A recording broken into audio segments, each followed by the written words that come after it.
Hello बच्चों, नमस्कार। आप सभी का एकलव्य कोचिंग क्लासेस के यूट्यूब चैनल पर हार्दिक स्वागत करता हूं।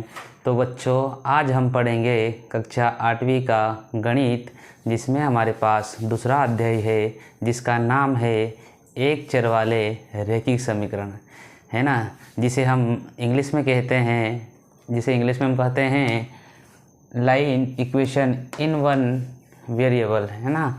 तो बच्चों, इसका हम आज परिचय देख लेते हैं। उसके बाद में उदाहरण और प्रश्नावली के जितने भी क्वेश्चन दे रखे हैं सभी क्वेश्चनों को हम सीक्वेंस वाइज हल करेंगे। तो बच्चों, आप इस वीडियो के अंत तक बने रहे, हैं ना। हम लोग आज देखेंगे इसका परिचय। तो चलो बच्चों, हम लोग पढ़ लेते हैं, है ना। हमारे पास दिया गया है एक चर वाले रैखिक समीकरण तो क्या होते हैं, है ना। हम इसको पहले इसका परिचय देख लेते हैं, है ना। फिर उसके बाद हम क्वेश्चन जो दे रखे हैं उसको हल करेंगे। तो इस वीडियो को आप अंत तक बने रहे, हैं ना। और अच्छा लगे तो आप इसको लाइक करें, है ना, सब्सक्राइब करें चैनल को और बेल आइकन को प्रेस भी कर दें, ताकि हम जब भी कोई नया वीडियो लेकर आएंगे तो आपके पास तुरंत नोटिफिकेशन आ जाएगा। ठीक है बच्चों। तो चलो, सबसे पहले आपको एक चर वाले रैखिक समीकरण इसका मीनिंग से समझाता हूँ। ध्यान से सुनना बच्चों, है ना। सबसे पहले आपको जानकारी होना चाहिए चर के बारे में कि चर क्या होता करके क्या होना चाहिए। चर का मतलब क्या होता है ना।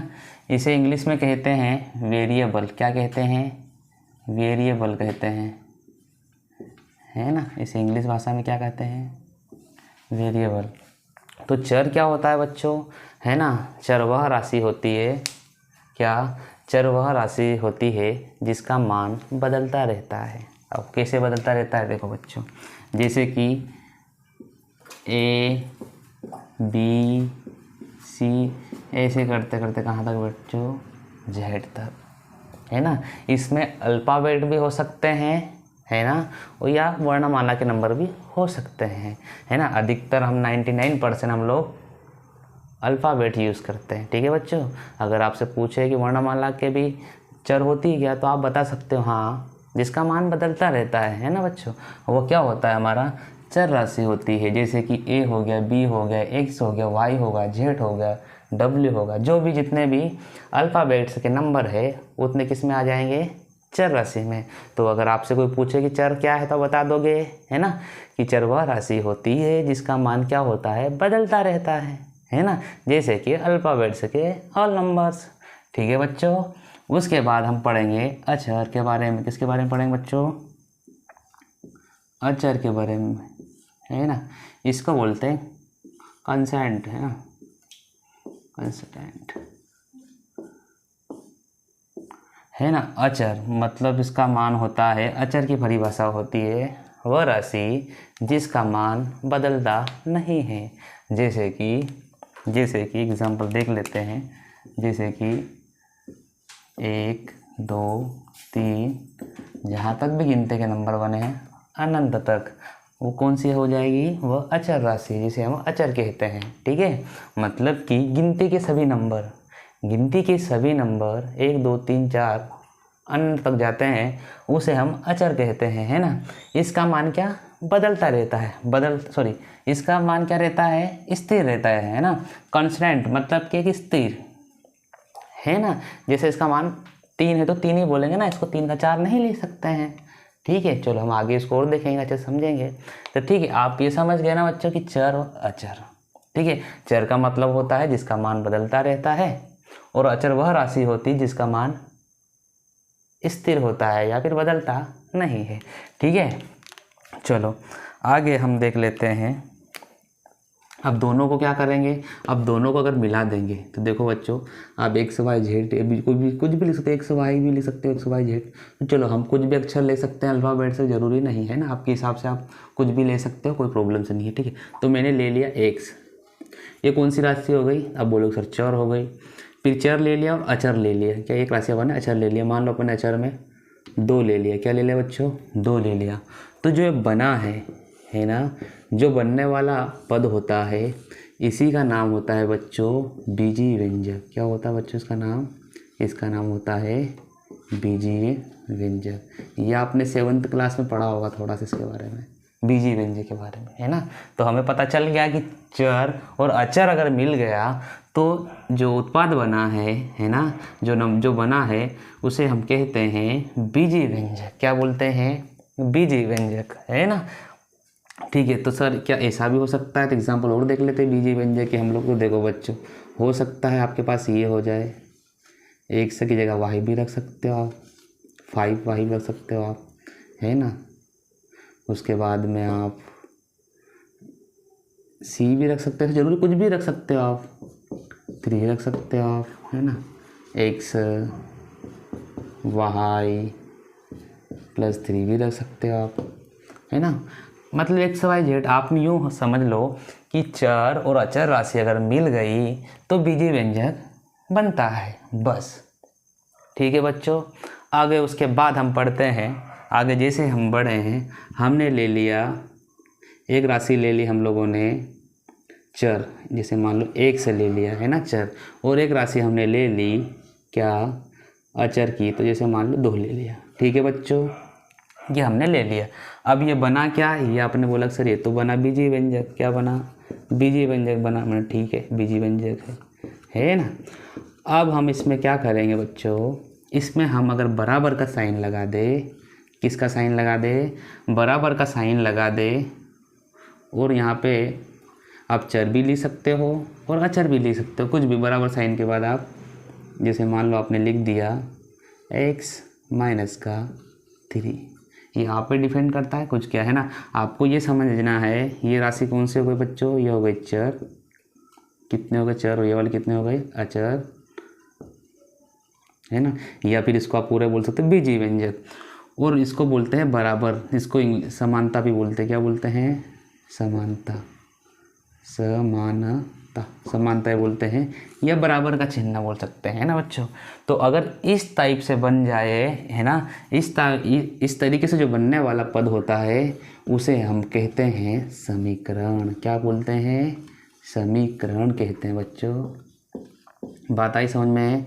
अब आपको समझ में आ रहा होगा बीजीय व्यंजक, है ना, या चर अचर या बराबर, है ना, तीनों मिल जाते हैं तो क्या बन जाता है? हमारा समीकरण बन जाता है। क्या बन जाता है?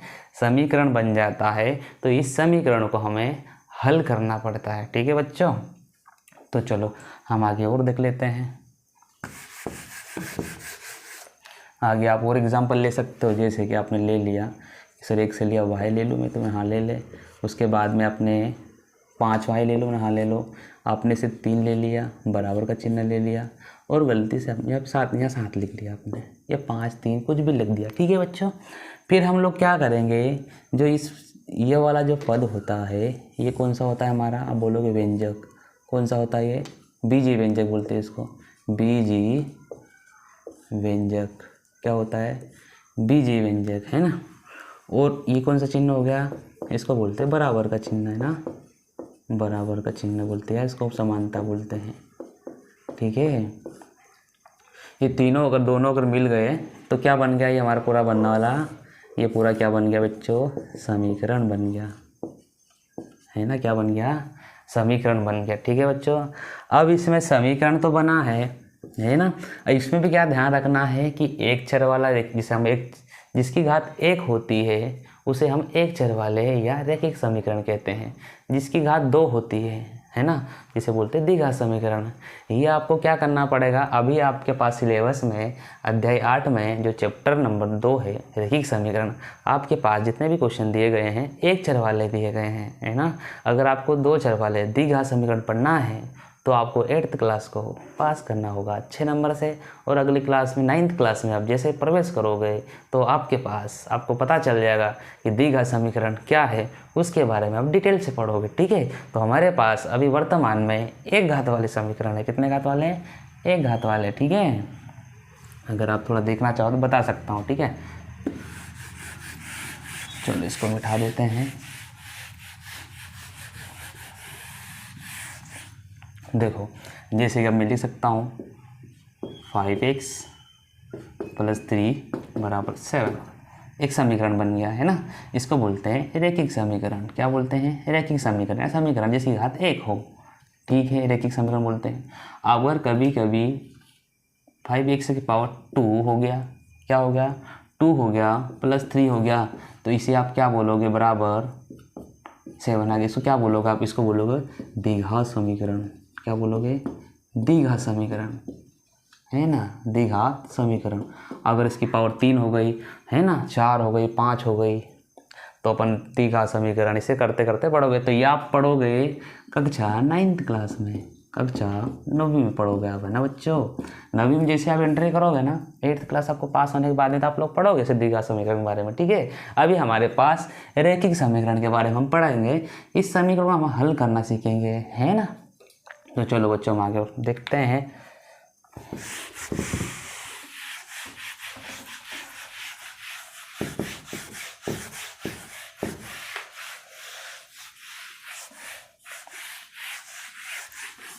तो चलो हम अब लिखते हैं, रैखिक समीकरण लिख लेते हैं कोई सा भी, है ना।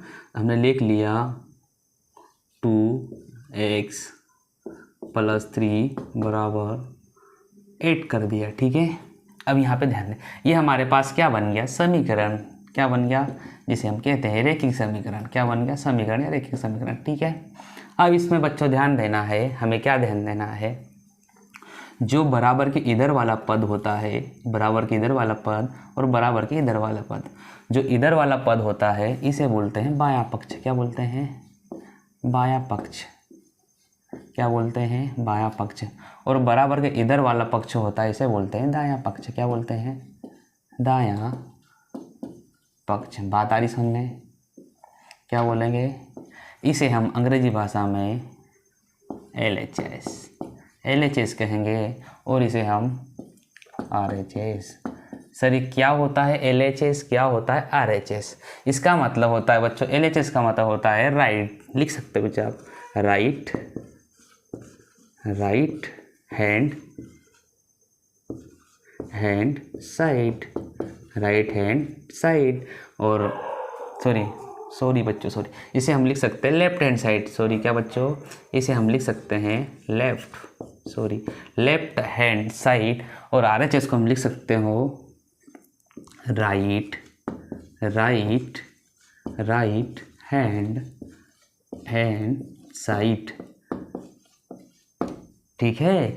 आप इसे लिख सकते हो बराबर के ये वाला पक्ष, आप इसे खड़े रहोगे, आप इसे नोट करोगे ना, इसे लिखोगे। इधर वाला जो पक्ष होता है ये हमारा सीधा हाथ, जहाँ पर सीधा हाथ होता है वहाँ हम दायां बोलते हैं ना, ये मेरा दायां हाथ है, ये मेरा बायां हाथ है, ये मेरा बायां हाथ का कमाल है ना। तो इसे हम RHS कहेंगे, इसे हम राइट हैंड साइड कहेंगे, और इसे हम लेफ्ट हैंड साइड करेंगे। मुझे उम्मीद है कि ये बात भी आपको समझ में आ रही होगी, ठीक है। इतना समझ में आ गया। उसके बाद में हम लोग क्या करेंगे, समीकरण हल करेंगे, है ना। समीकरण हल करेंगे तो आसान है बच्चों, आप है ना इस वीडियो के अंत तक बने रहे, ठीक है। आपको अच्छे से कवर कराएंगे, ठीक है बच्चों। इतना आगे बात समझ में। अब हम लोग क्या करते हैं, आगे बढ़ते हैं।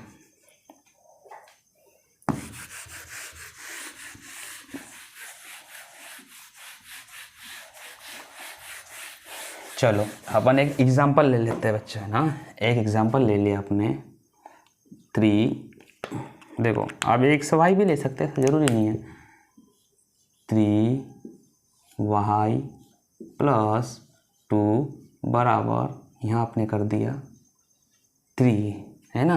तो ये क्या हमारा बन गया, समीकरण। क्या बन गया, समीकरण तो बन गया। हाँ सर, यहाँ तक तो हम लोग समझ गए, है ना। आगे बताओ सर, आगे क्या होगा।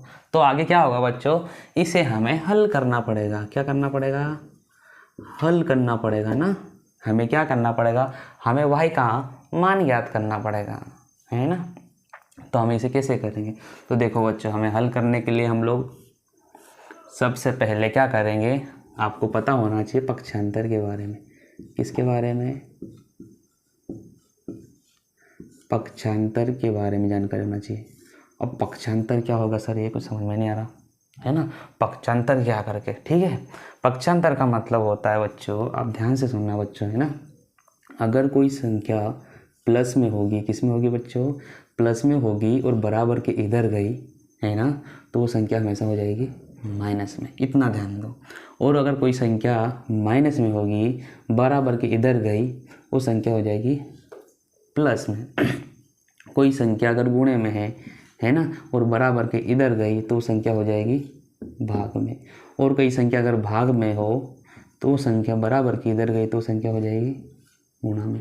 बस आपको इतना ध्यान देना है विशेष करके।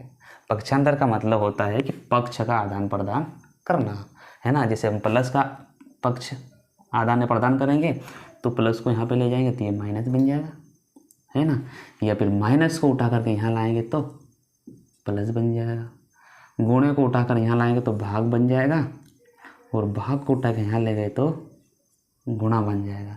मतलब पक्षों का आदान प्रदान करेंगे तो हम लोग वो चेंज हो जाएगा। ठीक है बच्चों, तो हमारे पास क्वेश्चन दे रखा है 3y + 2 = 3। इसे हमें क्या करना है, हल करना है ना। निम्न समीकरण ज्ञात कीजिए, y का मान ज्ञात कीजिए। अब इस प्रकार से आपके पास प्रश्न आएंगे तो आप उसे हल कर सकते हो। ठीक है, तो चलो हमारे पास हम हल करते हैं इस क्वेश्चन को। तो आप इसे लिख सकते हो बच्चे, पहली बात है ना, क्या लिख सकते हो इसे आप, पक्षांतर करने पर यहाँ लिख सकते हो आप पक्षांतर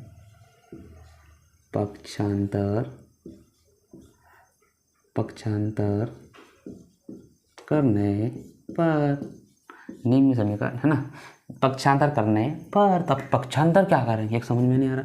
देखो बच्चों, आप लोग क्या करोगे 3y है ना, ये 2 का इधर पक्षांतर करोगे। क्या करोगे, 2 का पक्षांतर करोगे तो 2 किस में है, प्लस में है, किस में है, प्लस में है, और 3 में से वैसे तो इधर आएगा तो किसका बन जाएगा, ये बन जाएगा माइनस का। किसका बन जाएगा, माइनस का।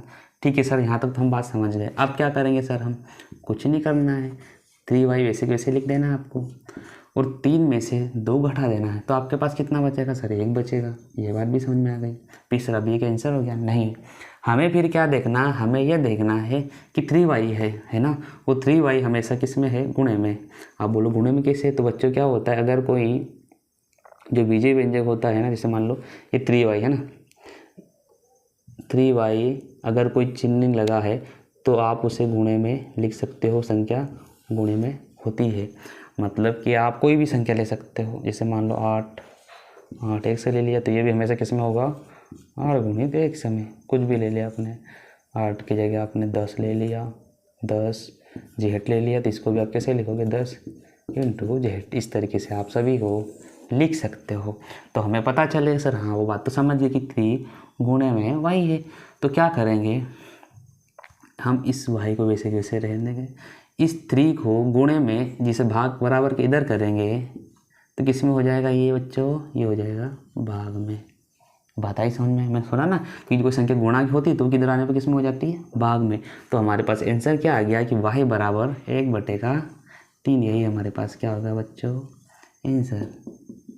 इसी प्रकार से हमें हल करना है ना। अगर आपसे आगे और पूछे कि उत्तर की जांच करके भी दिखाओ, आपने हो सकता गलत कराओ, है ना, तो आपको उत्तर की जांच करते हुए आना चाहिए। क्या करते आना चाहिए, उत्तर की जांच करते हुए आना चाहिए। तुमने ठीक है, अपन उत्तर की जांच भी कर लेते हैं, है ना। तो देखो हम लोग उत्तर की जांच भी करना सीख जाएंगे। जैसे आप बोल सकते हो उत्तर की जांच करना, उत्तर की जांच करना। क्या बच्चों, उत्तर की जांच करना है। हमारा उत्तर सही गलत है तो देखो ये 3 तो लिखा आपने, 3 तो वैसे वैसे। अब y बराबर क्या लिखोगे आप, y बराबर लिखोगे 1/3, और गुणे में लिखोगे आप तो 1/3। यहाँ तक तो आपने लिख दिया, और प्लस का +2 तो भी लिखना पड़ेगा आपको, फिर बराबर 3 भी लिखना पड़ेगा। इतना तो करना पड़ेगा ना आपको, है ना, करना पड़ेगा ना। तो ठीक है बच्चों, अब देखो यहाँ पे कोई संख्या अगर नहीं है तो आपको एक मान सकते हो आप, है ना, मानते हैं कि नहीं मानते हैं, है ना। ऐसा करके आप मान सकते हो। अगर आपको ऐसा लगता है सर हम तो नहीं मानते हैं, इतना हमको आगे इतना नॉलेज नहीं है, तो मैंने कोई बात नहीं, चलो इसका इसमें गुणा कर दिया, 3 एकम 3 बटे में 3 का 3 हो गया, ठीक है, प्लस का प्लस हो गया, ठीक है, बराबर 2 का 2 हो गया, बराबर 3 का 3। ये बात भी हम समझ गए सर। अब हम क्या करेंगे, 3 का भाग करेंगे 3 में। जैसे आप ऐसे भाग करना सीखे, आता होगा ना आपको भाग करना इस तरह से। 3 एकम 3, कितना कटेगा, 0, तो कट जाएंगे, एक बार में कट जाएगा। 3 एकम 3, एक बार में कट गया। और 1 + 2 कितना हो गया बच्चों, 3 हो गया, तो बराबर कितना हो गया, 3। अतः हमें पता चल गया है क्या LHS आप ऐसा भी लिख सकते हो, है ना, आगे करके यूँ लिख सकते हो ना, LHS बराबर क्या आएगा बच्चों, RHS, है ना। यही हमें सिद्ध करना था, यही हमारा हो गया आंसर, मतलब हमारा उत्तर सही है ना। उत्तर की जांच करी तो हमारे पास आंसर आ गया ना कि 3 बराबर 3, LHS बराबर RHS। अगर यहाँ पे 3 की जगह 4 आता, 5 आता तो ये हमारा समीकरण गलत था, या फिर हमें इस समीकरण गलत था, या फिर हमें सही तरीके से हमने हल नहीं करा था, फिर हमें डबल हल करना पड़ता, हमें जांच करना पड़ता उत्तर की, है ना। ठीक है बच्चों, बात आ रही समझ में, है ना। इसी प्रकार से हम अब देख लेते हैं उदाहरण 1। ठीक है बच्चों,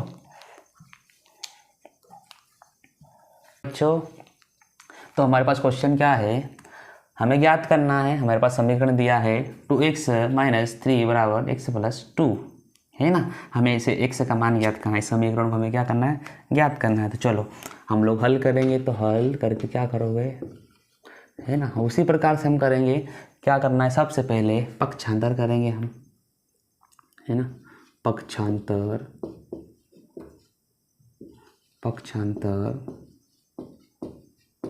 करने पर, ठीक है, पक्षांतर करने पर, ठीक है। तो आप कैसे पक्षांतर करोगे, देखो बच्चों, 2x, है ना, इस 3 को आप इधर ले जाना, है ना, क्या करोगे, इस 3 को आप उधर ले जाओगे, x होगा इधर ले आओगे। तो देखो ये x प्लस में है, इधर आने पर ये माइनस में बन जाएगा, ये माइनस में है, बराबर उधर जाने पर ये +2 में है, बराबर के उधर जाने पर ये बन जाएगा +3। ये बात आई कि नहीं आई समझ में आपको। देखो हम लोगों ने कुछ नहीं करा है, 2x तो वैसे के वैसे, इसमें हमने कोई छेड़खानी नहीं की है ना, ये वैसे कैसे हमने छाप दिया। फिर हमने क्या करा, पक्षांतर करा ना हमने, एक साइड x को एक साइड कर लिया और नंबर को साइड कर लिया हमने, मतलब, है ना, बात आई ना समझ। तो ये नंबर था, इसको हमने साइड से कर लिया और हमने इसको साइड से कर लिया। फिर हम क्या करेंगे, 2x - x, मतलब 2x में से एक x घटाना है तो कितना बचेगा, तो आपके पास बचेगा 1x सर, कितना बचेगा, 1x। आप 1 से 1 लिखो या मत लिखो, वो तो होता है, ठीक है ना, इतना तो आप समझते होंगे, ठीक है। 2 प्लस का और 3 प्लस का कितना हो जाएगा, प्लस का 5, है ना, या आप लिखो या मत लिखो, एक बच्चों होता है, बात आ रही समझ में, ठीक है। तो हमारे पास आंसर क्या आ गया कि x बराबर हमारे पास क्या हो गया बच्चों, 5, क्या हो गया भाई, हमें यही तो याद करना था, यही तो हमें क्या करना था याद। देखो इसे भी अब हल करने की अलग अलग विधियां दे रखी है, हम उनसे भी हल चाहो तो कर सकते हो, अगर डिमांड है तो मैं बता सकता हूँ, दूसरी विधि से तो कर सकते हो, कोई दिक्कत नहीं। बाकी ये आसान विधि है, इससे आप कर सकते हो तो बेटर रहेगा, ठीक है। तो देखो हम लोग इसको क्या कर सकते हैं, हमें उत्तर की जांच अगर करना है ना, अगर हमारे से पूछे कि हमें तो उत्तर की जांच भी करके दिखाओ, क्या करके दिखाओ, उत्तर की जांच करके भी देखना है, तो मैंने कहा कर लो, कोई दिक्कत थोड़ी है। क्वेश्चन में इसमें तो नहीं कहा गया है, बाकी मैं बता रहा हूँ, उत्तर की जांच करना, जांच करना, ठीक है, कर लेते हैं ना। देखो हमें आता है तो हमने डरने में कोई बड़ी बात थोड़ी, हम क्यों डरेंगे, हमें आता है ना, है ना। डर वहाँ लगता है जहाँ पे हमें आता नहीं है, ठीक है, बाकी हमें जहाँ हल करते आता है वहाँ पे कोई डरने वाली बात ही नहीं है। उत्तर की जांच कर लो, कोई दिक्कत थोड़ी ना है। अब जहाँ भी आपको 1 से दिखाई दिया 5 लिख दो डायरेक्ट, तो देखो 2 1 से दिखाई दिया है ना, आप समझ गए, गुणा का चिन्ह लगाना पड़ेगा। 1 से दिखाई दिया तो 5 लिख दिया, माइनस का 3 लिख दिया, बराबर 1 से दिखाई दिया तो फिर 5 लिख ही देना है, और प्लस का 2 लिख देना, कोई दिक्कत ही नहीं यहाँ पे तो। और 5 दूनी कितना हो गया, 10 हो गया, और माइनस का 3 हो गया, बराबर 5 और 2 कितना हो गया, 7 हो गया, 10 में से 3 गया तो कितना हो गया, 7 हो गया, और 7 बराबर 7, मतलब कि ये वाला क्या हो गया, LHS, और ये वाला क्या हो गया, RHS। तो हमें यही क्या ज्ञात करना था, है ना। हमें उदाहरण पूछा नहीं गया है कि आप उत्तर की जांच कर लो, बाकी हमने उत्तर की जांच कर ली है। अगर आपको भी आता है तो उत्तर की जांच भी आप कर सकते हो, देखो उत्तर की जांच करना कोई बड़ी बात थोड़ी ना है, ठीक है बच्चों। मुझे उम्मीद है कि आपको ये बात भी समझ में आ रही होगी, ठीक है बच्चों। वीडियो को लाइक कीजिए बच्चों अगर अच्छा लग रहा हो तो, ठीक है। चलो हम आगे चलते हैं उदाहरण 2 की ओर।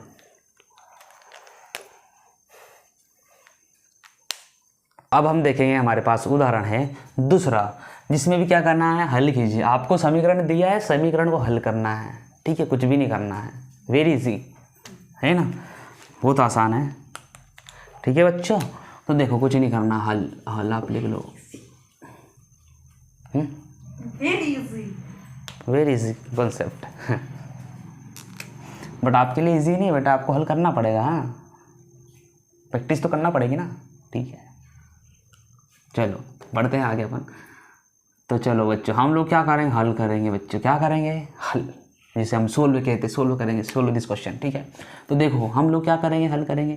तो सबसे पहले तो हम लोग पक्षांतर करेंगे ना, पक्षांतर, पक्षांतर करने करने पर, क्या करने पर, पक्षांतर करने पर, है ना, पक्षों का आदान प्रदान करने पर, ठीक है बच्चों। पक्षांतर का मतलब क्या होता है, पक्ष का आदान प्रदान करना है, और जो चिन्ह वो चिन्ह है उसको हम चेंज करेंगे, मतलब कि प्लस तो माइनस, माइनस तो प्लस, गुणा तो भाग, और गुणा तो भाग, और भाग तो गुणा, इसका मतलब होता है पक्षांतर।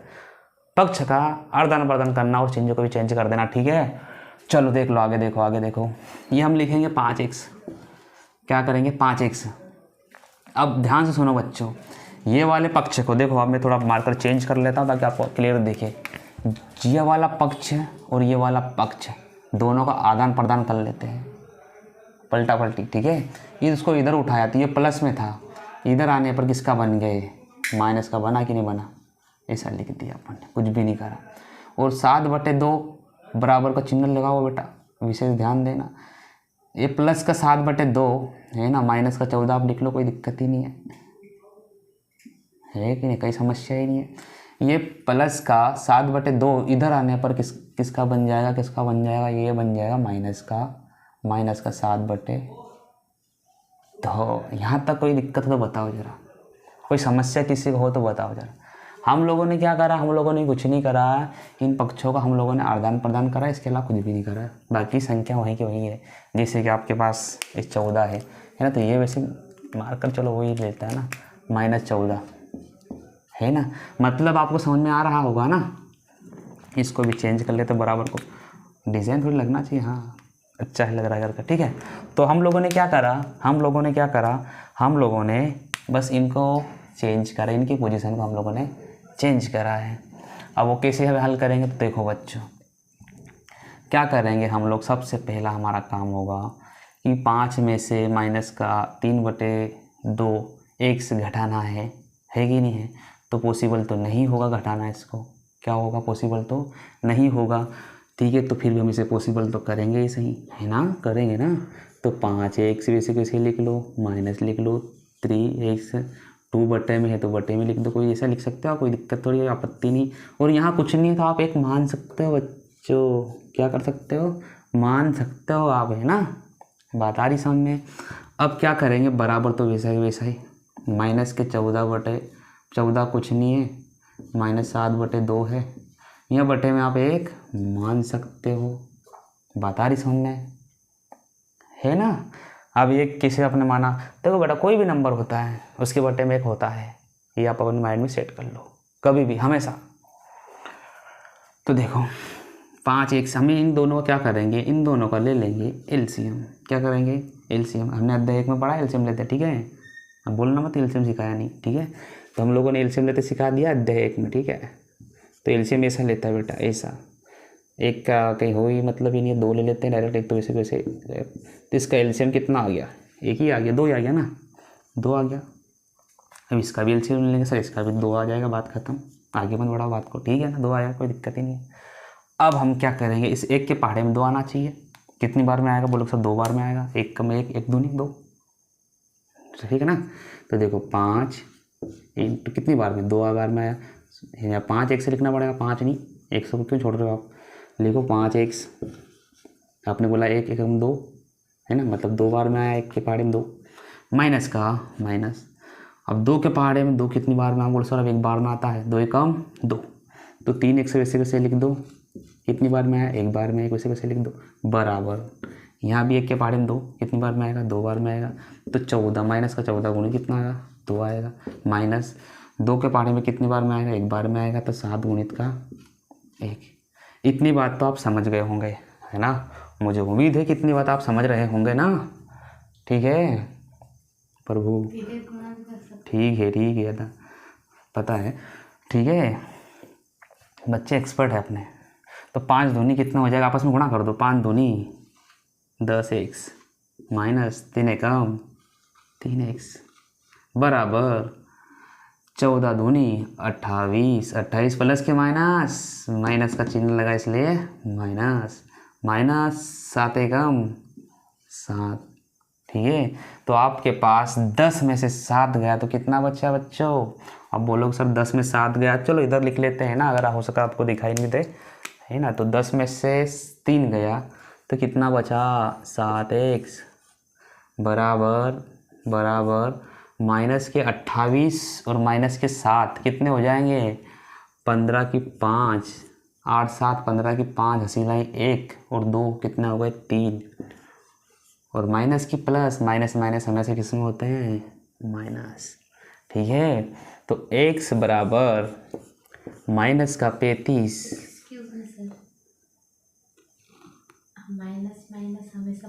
माइनस माइनस हमेशा, देखो बच्चों सुनो, ध्यान से सुनो। एक मैडम बैठे हैं वो बोल रहे हैं कि माइनस माइनस का ये लपड़ा समझ में नहीं आता है, ये बोली माइनस माइनस प्लस में होता है। बेटा कभी भी ध्यान देना जीवन में, विशेष करके, है ना, कभी भी अंक प्लस होते बेटा, चिन्ह कभी प्लस नहीं होते, विशेष ध्यान देना इस बात को। चलो ये बात नोट कर लो आप लोग। अगर माइनस का 2 लिखा है, माइनस का 2 लिखा, माइनस का 5 लिखा बच्चों, तो हमेशा इसमें ये ध्यान देना है कि माइनस माइनस, है ना, माइनस ही आएगा। परंतु क्या 5 और 2 इनका योग होगा, हमेशा यह होता है। विशेष ध्यान देना बच्चों। ठीक है, इस पे मैंने जोर दिया इस बात को। माइनस माइनस क्या होता है, माइनस माइनस अगर आप इसका पक्षांतर करते हैं, माइनस का अगर आप पक्षांतर करते तो मैं मानता हूँ कि सर वो प्लस में होता। किस में होता, प्लस में होता, परंतु उसका पक्षांतर नहीं किया ना हम लोगों ने इनको जोड़ रहे हैं, हम लोगों ने घटा रहे हैं। तो ठीक है, 5 और 2 कितने हो जाएंगे 7, बाकी माइनस माइनस माइनस ही होता है। ठीक है, चलो इस पे विशेष ध्यान देना बच्चों। बहुत बच्चे क्या होते हैं, कंफ्यूजन होते हैं, यहीं पे फंसते हैं बच्चे। क्या बड़े बड़े बच्चे फंस जाते हैं, कॉलेज टाइप के कॉलेज जाते हैं ना, वही फंस जाते हैं यहाँ पे। अच्छा, ठीक है, तो इसलिए मैं ध्यान दिया उस बात को। ठीक है, चलो बहुत बहुत धन्यवाद मैडम आपका। चलो आगे हम देखते हैं, आगे क्या है बच्चों। आगे हमारे पास 7 x बराबर माइनस 35 है ना, तो 7 है, तो ये 7 गुणे में है ना, तो बटे में आना पर किस में हो जाएगा, मतलब गुणे में यहाँ था ना, इसको उठा लिया तो इधर बराबर किधर किस में हो गया, भाग में हो गया ना, इसमें हो गया भाग में हो गया, ये हो गया ना भाग में। फिर हम लोग क्या करेंगे 7 का भाग करेंगे माइनस 35 में। देखो भाग करते आपको आता हो कैसे, सर हम लोगों ने पढ़ा है भाग करते आता है ना, हाँ ठीक है आता है।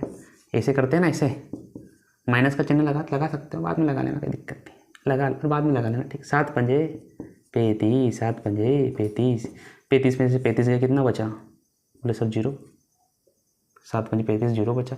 आया कितनी बार 35, बाकी चिन्ह कौन सा था सर, माइनस का था, तो -5 लिखना पड़ेगा ना। हाँ ठीक, तो क्या करेंगे बच्चों, 7 पंजे 35, 7 पंजे 35, बाकी आंसर किस में होगा, माइनस में, क्योंकि चिन्ह माइनस का लगा, तो x बराबर का माइनस का 5। ठीक है बच्चों, यही हमारा हो गया आंसर। ठीक है, आगे अगर आपसे पूछे कि उत्तर की जांच करना है तो चाहो तो आप इसको उत्तर की जांच कर सकते हो मान पुट करके। ठीक है बच्चों, कुछ भी नहीं करना, आपको x की जगह -5 मान पुट कर देना और आप उसे आसान भाषा में हल कर सकते हो। मुझे उम्मीद है कि कॉन्सेप्ट आपको समझ में आया होगा। ठीक है, अब हम चलते हैं उदाहरण तीसरे की ओर। में कहा गया है हल कीजिए 6x + 1 बटे 3 + 1 बराबर x - 3 बटे 6। इसको हमें क्या करना है, हल करना है। तो देखो बच्चों हम लोग हल कर लेते हैं, है ना।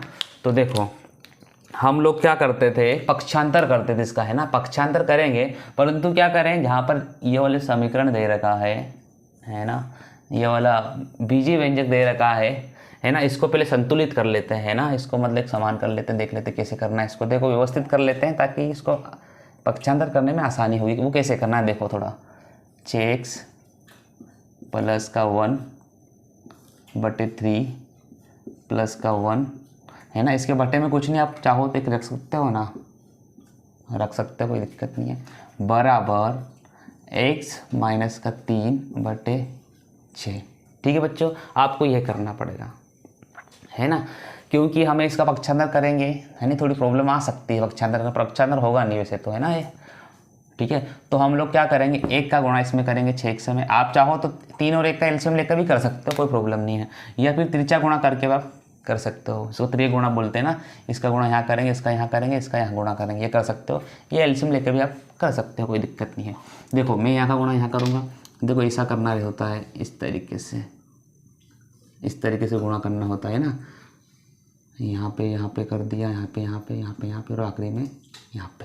वो कैसे करूँगा, देखो 1 का गुणा करूँगा 6 में, तो 6 कम 6x, ये प्लस का ये प्लस, 1 का गुणा 1 में करूँगा तो 1 कम 1, है ना, ये हमने कर दिया। अब क्या करूँगा, 3 का गुणा करूँगा 1 में, 3 का 1 कम 3, बात आ रही समझ में, बटे 3 1 कम 3 बराबर x माइनस 3/6, वैसे ही आ जाएगा। इन दोनों का आपस में गुणा कर दूंगा तो 6x हो जाएगा, प्लस 1 का गुणा 1 में हुआ तो 1 ही होगा, प्लस 3 का 3 बराबर x माइनस 3/6, और यहाँ पे माइनस बटे में कितना था 3। तो बच्चों अब हमें ध्यान देना है, विशेष करके हम लोग अब क्या करेंगे, ये 3 भाग में है और उधर 6 भी भाग में है, तो हम इनका पक्षांतर करेंगे। तो क्या लिख सकते हो, यहाँ पे आप लिख सकते हो पक्षांतर, आप लिख सकते हो पक्षांतर करने पर क्या पक्षांतर करेंगे, तो 6 इधर आ जाएगा तो गुणे में हो जाएगा, तो ले आओ 6 इधर उठा करके आ जाएगा ना, ऐसा 6x, है ना, प्लस आप चाहो तो कोष्टक में लिख सकते हो, कोई दिक्कत नहीं, ऐसे कोष्टक में लिख सकते हो आप, प्लस 1 प्लस 3 बराबर, उधर चलेगा तो कोष्टक में लिख लो। इस तरीके से आप लिख सकते हो, कुछ नहीं करना बेटा, आपको 6 को यहाँ लिखना सामने और 3 को यहाँ पे लिखना, ये भी गुणे में होगा। फिर क्या करेंगे, इसका यहाँ पे गुणा करेंगे, तो 6 यहाँ पे लिख रहा हूँ, 36, 6 का 6 में गुणा कर कितना हो 36x, है ना, प्लस का चिन्ह हो जाएगा, प्लस का चिन्ह, इसका यहाँ पे करेंगे 6 कम, इसका फिर यहाँ पे करेंगे 6 3 18, है ना। फिर हम लोग आगे क्या करेंगे, आगे इसको भी हल करेंगे, 3 1 कम 3x, है ना, 3 1 कम 3x, 3 तिया 9x, सॉरी 9x नहीं है ना, 3 1 कम 3, 3 तिया 9 लिख दिया। फिर हम लोग आगे और हर से करेंगे, तो क्या करेंगे, 6 18 कितने होते हैं 24 होते, लिखो 36x प्लस 6 18 कितने हो जाएंगे 24 बराबर 3x माइनस का 9। अब हम क्या करेंगे, इसको आगे ले आएंगे, है ना, 3x को इधर ले आएंगे, चर राशि आगे ले लेते हैं ना। पहले सबसे पहले हम लोग क्या करेंगे, 36x माइनस का, ये प्लस का है 3x, ये माइनस का हो जाएगा 3x बराबर -9, ये प्लस का था, इधर आने पे किसका बन जाएगा, माइनस का बन जाएगा। इस तरीके से बात आ रही ना समझ में बच्चों। फिर हम लोग क्या करेंगे, 36x माइनस 3x, तो 36 में से 3 के कितना बचेगा 33x बराबर 9 और 24 कितने होते हैं देख लेते हैं ना, 10 13 की 3 सिलाए 1 3, ये कितना हो गया 33, कितना हो गया 33 पर चिन्ह कौन सा है माइनस का, तो हम लिख सकते हैं x बराबर, ये गुणे में इधर आने पर किस में हो जाएगा, किस में हो जाएगा भाग में, फिर 33 कम 33 एक बार में कट जाएगा, चिन्ह कौन सा लगा माइनस का, तो x बराबर क्या आ जाएगा हमारे पास, x बराबर माइनस का 1। यही हमारा क्या है बच्चों आंसर है ना। आप इसको चाहो तो उत्तर की जांच भी कर सकते हो, ठीक है, ये x बराबर -1 रख के उत्तर की जांच कर सकते हो। मुझे उम्मीद है मुझे उम्मीद है कि ये बात भी आपको समझ में आ रही होगी। अब हम चलते हैं उदाहरण चौथे की ओर। चलो बच्चों, अब हम देख ले उदाहरण चौथा, हल कीजिए, है ना, जिसमें कहा गया है 5x - 2 कोष्टक 2x - 7 कोष्टक बंद बराबर 2x2 कोष्टक 3x - 1 कोष्टक बंद प्लस 7/2। इसे भी क्या करना है, हल करना है। सबसे पहले हम कर लेते हैं कोष्टक वाली संख्या को हल, है ना, पहले सिंपल कर लेते हैं उसके बाद। तो देखो 5x वैसे वैसे रहेगा, इसका इसमें गुणा कर देंगे, 2 दूनी 4x, इसका इसमें गुणा कर देंगे, 2 सत्ते 14, है ना, माइनस माइनस क्या हो जाएगा प्लस, 7 दूनी 14। देखो बच्चों, हमेशा होता क्या है, कोई संख्या अगर माइनस की होती है, कोई संख्या होती है माइनस की होती है, और ये भी संख्या अगर माइनस में होती है, मान लो कि यहाँ पे अपन लिख दिया 5, माइनस माइनस क्या होता है, 5 तिया 15, बाकी माइनस माइनस क्या हो जाता है, कट जाता है, इसीलिए आंसर हमेशा किस में आता है, प्लस में आता है ना। माइनस माइनस अगर गुणा होता है तो आपस में माइनस माइनस के कट जाते हैं, और जो आंसर होता है वो प्लस में होता है, इसीलिए हमने क्या करा, प्लस 14 लिखा है। 3 दूनी 6x हो गया, इसका इसमें कर देंगे तो माइनस का 2 हो जाएगा, ठीक, प्लस 7/2 वैसे वैसे लिख दिया। फिर अगला स्टेप क्या होगा, 5x में से 4x गया तो कितना बचेगा, 1 बचेगा, प्लस 14 वैसे वैसे रहेगा बराबर। यहाँ पे हम लोग क्या करेंगे बच्चों, यहाँ पे हम इसे आसान करने के लिए यहाँ पे एक लिख लेंगे, ठीक है। फिर हम लोग तिरछा गुणा कर देंगे, तिरछा इस टाइप का, है ना। और आप तिरछा अगर नहीं करना चाहते हो तो एलसीएम लेके भी आप कर सकते हो, कोई दिक्कत नहीं है। एलसीएम लेके 2 और 1 एलसीएम लिया 2, फिर गुणा करके भी कर सकते हो, कोई समस्या नहीं है ना। 6x 2 दूनी 4 प्लस का प्लस 7 का 7 और 2 का 2, ये भी ठीक है। फिर 1 से वैसे के वैसे x प्लस 14 वैसे के वैसे आ जाएगा बराबर 6x, 7 में से 4 घटा दो, कितना बचेगा, प्लस का 3 बचेगा, 3/2 हो जाएगा। उसके बाद हम लोग क्या करेंगे, है ना, इनका पक्षांतर करेंगे, तो लिख दो यहाँ पे, अच्छा मार्कर चेंज कर लेते हैं, यहाँ पे लिख सकते हो पक्षांतर, पक्षांतर, पक्षांतर करने पर, क्या करने पर बच्चों, पक्षांतर करने पर। तो देखो 14 वैसे वैसे हो जाएगा, ठीक है। इसका उधर पक्षांतर करा तो कितना हो, 6x हो जाएगा। ये प्लस का 3/2 इधर आने पर किसका बन जाएगा, माइनस का 3/2। बात आ रही समझ में, है ना। देखो अब बहुत सारे बच्चे क्या करते हैं पता है बच्चों, ये वाला उठा के इधर लिख लेते हैं, है ना, इधर ऐसा करके, ऐसा माइनस के 3/, इसे नहीं करना है बेटा। इसे क्यों नहीं करना है, क्योंकि संख्या x के उधर है ना, उधर की साइड राइट हैंड साइड है, इसीलिए हम लोग को यहाँ पे लिखना है, मतलब बराबर के पास में लिखना है, ठीक है। और इसके इधर लिखना है, क्योंकि ये वाला इसके इधर है ना, इस तरीके से लिखना है आपको, ठीक है। यहाँ पे विशेष ध्यान देना बच्चों। यहाँ पे आपको क्या है, एक आप अपनी सुविधा अनुसार एक रख सकते हो, ठीक है। इसको वापस आप तिरछे गुणा कर सकते हो, इस टाइप का, ठीक है, फिर इस टाइप का।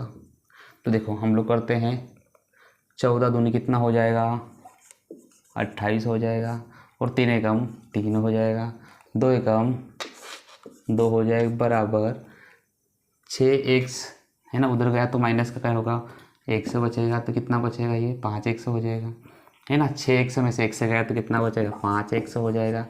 फिर हम लोग क्या करेंगे, 25 में से 3 को घटा देंगे तो कितना बचेगा, और सॉरी 28 में से 3 को घटा देंगे तो कितना बचेगा, 25 बटे कितना 2 बराबर 5x है ना।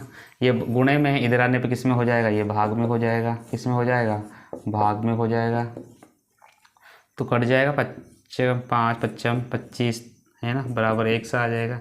फिर हम लोग इसको लिख सकते हैं अतः करके, अतः 1 बराबर क्या आएगा, 5/2, 5/2, ये हमारा क्या हो गया आंसर, ठीक है बच्चों। आधी बात समझ में, ठीक है। मुझे उम्मीद है कि ये बात भी आपको समझ में आ रही होगी।